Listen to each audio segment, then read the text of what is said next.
افسوس کی بات ہے، اس طرح کا جواب اس کو دینا چاہیے تھا. اگر یہ شاہ محمود قریشی اس کی جگہ یہ انٹرویو دے دیتے تو آپ کو پتہ چل جاتا کہ انٹرویو کس طرح ہوتا ہے، لوگ کس طرح جواب دیتے ہیں.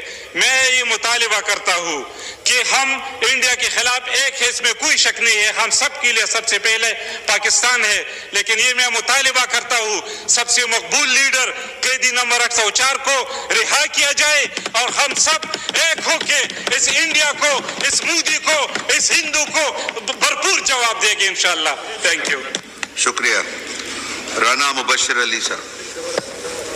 عمران خان کو جیل سے باہر نہیں آئیں گے، قوم آپ کے ساتھ نہیں کھڑی. اور کل ہم گئے، جناب ڈپٹی اسپیکر صاحب ہماری ملاقات نہیں کرائی گئی. ہم چاہ رہے تھے کہ عمران خان صاحب کوئی پیغام دے گا، پاکستانی قوم کے نام وہ کوئی پیغام دے گا، ہم قوم کو بتائیں گے. لیکن ہمیں ادھر اپنے لیڈر کے ساتھ ہماری ملاقات ہی نہیں کرائی گئی اور ادھر آتے ہیں کہ جی قومی یکجہتی. بالکل اس قومی یکجہتی میں ہم نہیں کھڑے ہوں گے جب تک آپ عمران خان کو باہر نہیں لائیں گے. اور جناب ڈپٹی اسپیکر صاحب، آج سے 2 سال پہلے 9 مئی کے دن جس بونڈے طریقے سے قوم کے محبوب لیڈر کو گریبان سے پکڑا گیا، ان کو گھسیٹا گیا، ان کو غیر قانونی طریقے سے گرفتار کیا گیا، تب سے لے کے آج تک پاکستانی قوم ان تمام ہاتھوں سے، ان تمام کرداروں سے نفرت کرتی ہے جنہوں نے عمران خان کو پکڑا، عمران خان کو گھسیٹا. اور جناب ڈپٹی اسپیکر صاحب، میرا دل کچھ اور کہہ رہا ہے، زبان سے مجبوری کے تحت ہی ہم یہی کہیں گے کہ ہاں اگر جنگ ہوگی تو ہم اپنے ملک کے ساتھ کھڑے ہوں گے، اگر جنگ ہوگی تو ہم اپنی دفاعی عسکری قیادت کے ساتھ کھڑے ہوں گے.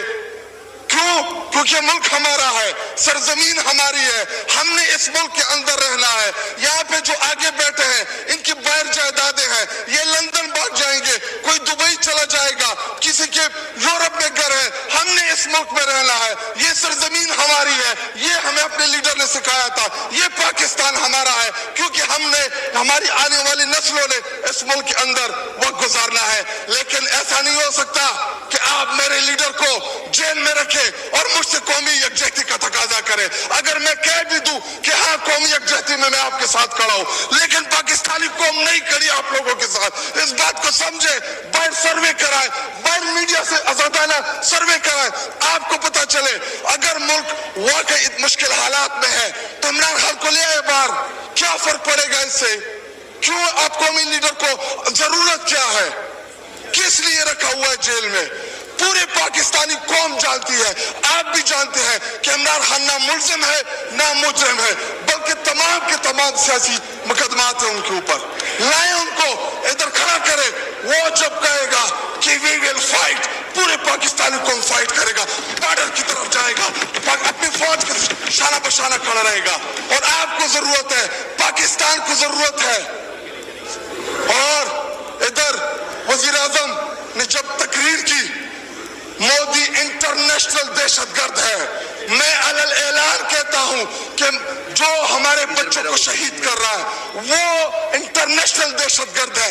لیکن ان کے ذاتی تعلقات ہیں، کاروباری تعلقات ہیں، مودی کا نام نہیں لے سکتے. اور نواز شریف جس کو یہ اپنا قائد سمجھتے ہیں، انڈیا کے خلاف جنگی حالات میں ایک طرف ہماری عسکری قیادت جو شاپروں کی طرح ان کے ڈول گرا رہی ہے، اور ان کا قائد، ان کا پتہ نہیں کون سا قائد، وہ انڈیا کے ان معاملات کے اوپر ایک سٹیٹمنٹ نہیں آئی. جناب ڈپٹی اسپیکر صاحب، مجھے ٹیپو سلطان کہ وہ ایک قول یاد آ رہا ہے کہ اگر ایک لشکر جس کا سردار شیر ہو اور اس کے ساتھ لشکر میں گیدڑ ہو تو وہ شیروں کی طرح لڑتے ہیں. اگر شیروں کا لشکر اس کا سردار گیدڑ ہو تو وہ نہیں لڑ سکتے، وہ جنگیں ہار لیتے ہیں. اس وقت بارڈر پہ کھڑا وہ فوجی جو ہم سے توقع رکھتا ہے کہ ہمارا لیڈر جو قومی لیڈر ہوتا ہے یا جو وزیر اعظم ہوتا ہے وہ آئینہ ہوتا ہے، وہ فیس ہوتا ہے، اس کی توقع ہے کہ ہماری سیاسی قیادت وہ دلیری کے ساتھ مقابلہ کرے گی. جی وائنڈ اپ کریں، جمعے کا ٹائم ہے. آخری 2 منٹ دے. جی لیکن جب آپ کا وزیر اعظم، جب آپ کا لیڈر وہ مودی کا نام نہ لے سکے، اس کو آپ کیا پیغام دے رہے بارڈر پہ لڑنے والے اس جوان کو؟ آئیں میں آپ کو آسان حل بتاتا ہوں۔ جناب ڈپٹی اسپیکر صاحب، 9 مئی کے بعد، آج سے 2 سال پہلے جب 9 مئی ہوا، آپ نے ہمارے کارکنان کو گھسیٹا، ہمارے خواتین کو روڈ کے اوپر گھسیٹا، آپ نے چادر اور چاردیواریوں کی پامالیاں کی، ہمارے پولیٹیکل پارٹی کو آپ نے دیوال میں چن دیا۔ یہ تمام چیزیں ہم بھولنے کے لیے تیار ہیں، لیکن شرط ایک یہ ہے کہ عمران خان کو باہر لائیں، ادھر پیٹ گراؤنڈ میں جلسہ رکھے۔ اگر 50-60 لاکھ سے کم لوگ ہوئے تو میرا نام شاید نہیں ہوگا۔ شکریہ۔